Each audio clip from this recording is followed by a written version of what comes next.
Mrs Khan एक मोटी औरत थी जो अकेली एक अलग थलग मकान में रहती थी। उसका अपने बारे में ये ख़्याल था कि वो एक अच्छी औरत है। वो अक्सर अपनी सहेलियों को बताती कि मैं बहुत मेहरबान हूँ, लेकिन ख़ुद कहने से तो कभी कोई मेहरबान नहीं हो जाता। एक दिन एक आदमी ने मिसेज़ खान के घर के दरवाज़े पर दस्तक दी। वो बहुत गरीब था। इसके कपड़े फटे हुए थे, बाल बिखरे हुए थे। वो बहुत परेशान हाल था। उसने मिसेज़ खान से खाने के लिए कुछ मांगा। मिसेज़ खान गुस्से से तिलमिलाती हुई बाहर निकली और ये कहते हुए इस गरीब आदमी पर बरस पड़ी, जाओ दफ़ा हो जाओ, मेरे पास तुम्हें खिलाने को कुछ नहीं। अगर इतने ही भूखे हो तो ख़ुद मेहनत करो और खाओ। ये कहकर उसने ज़ोर से दरवाज़ा बंद कर दिया और वो गरीब आदमी इस बंद दरवाज़े को हैरत से देखता रह गया। दरवाज़ा बंद करने के बाद मिसेज़ खान ने अंदर जाकर अपने लिए चाय का एक गर्म कप तैयार किया और मज़े ले कर पीती रही। गरीब आदमी सड़क के किनारे चलता हुआ एक दूसरे मकान पर पहुंचा जहां मिसेज़ बशीर रहती थी। यूं ही मिसेज़ बशीर की नज़र इस गरीब आदमी पर पड़ी। वो उसकी हालत देखकर परेशान हो गई। मिसेज़ बशीर ने उसे अपने पास बुलाया और कहा, तुम थके हुए दिखाई देते हो और तुम्हें सर्दी भी लग रही है। आओ अंदर आ जाओ और यहाँ बैठ जाओ। अगरचे मेरे पास कोई चाय वगैरह तो नहीं है, लेकिन तुम परेशान ना हो। मेरे पास एक रोटी और 3 खूबसूरत सेब हैं। एक सेब मैं खा लेती हूँ और 2 तुम खा लो। वह आदमी उस औरत के घर के अंदर गया और बैठ गया। थोड़ी देर तक उन दोनों ने बातें की। फिर मिसेज़ बशीर और उस आदमी ने मिलकर रोटी और सेब खाए। तब वो आदमी खड़ा हो गया और मिसेज़ बशीर का शुक्रिया अदा करते हुए कहने लगा, आपने मुझ पर बड़ा एहसान किया है, लिहाजा सूरज गुरूब होते वक्त आप जो काम शुरू करेंगी वो चाँद के निकलने तक जारी रहेगा। फिर उस आदमी ने दोबारा ख़ातून का शुक्रिया अदा किया और अल्लाह हाफिज़ कहता हुआ वहाँ से चला गया। मिसेज़ बशीर सोचने लगी कि इस आदमी ने क्या अजीबोगरीब बात की है कि जो काम तुम सूरज गुरूब होने के वक़्त शुरू करोगी वो चाँद के निकलने तक जारी रहेगा। वो सोच में पड़ गई कि इस बात से उसकी क्या मुराद है। फिर मिसेज़ बशीर को मेज़ पर एक सेब रखा हुआ दिखाई दिया। ये तो बड़ी अजीब बात है।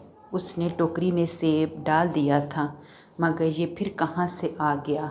उसने वो सेब उठाकर फिर टोकरी में डाल दिया और मुतमईन हो गई, मगर उसकी हैरत की इंतहा न रही जब उसे मेज़ पर एक और सेब रखा नज़र आया।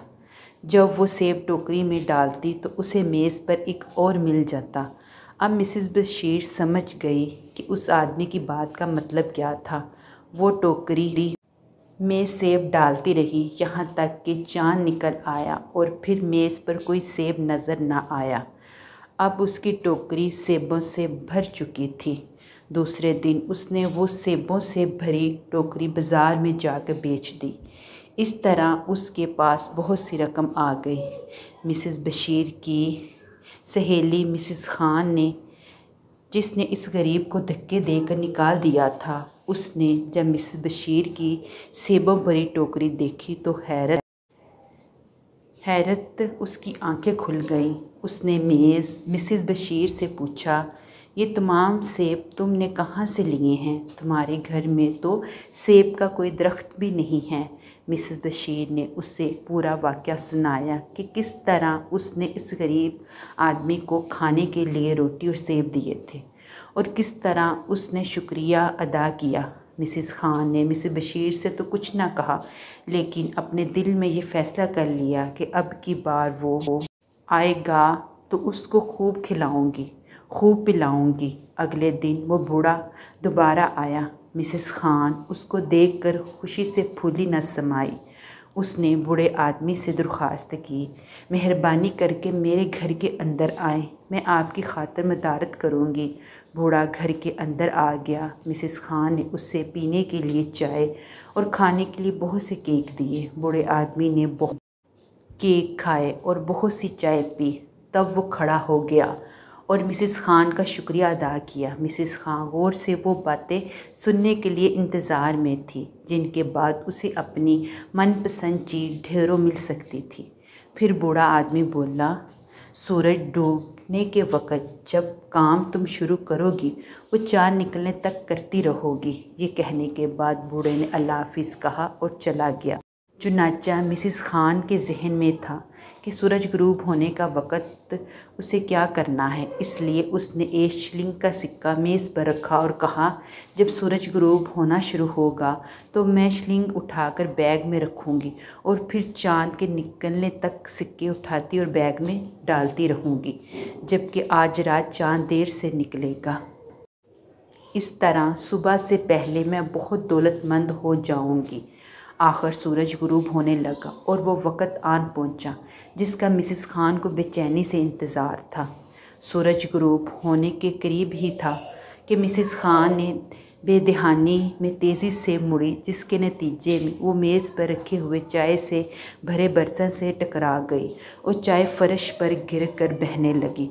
उसने जल्दी से कपड़ा लिया और फर्श साफ़ करने लगी। जब वो ये कर रही थी तो उस वक़्त सूरज गुरूब हो गया।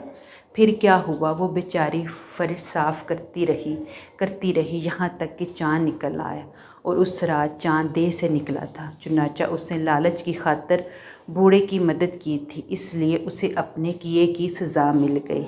सच कहते हैं लालच बुरी बला है, तो कभी भी किसी चीज़ का भी लालच नहीं करना चाहिए और जो अल्लाह ताला हमें देता है हमें उसी में ही शुक्र सब्र करके रहना चाहिए, क्योंकि अल्लाह ताला जो हमारे बारे में सोचता है ना वैसा कोई भी नहीं सोच सकता, क्योंकि वो जो हमारे बारे में सोचता है वो सबसे बेस्ट और सबसे अच्छा होता है।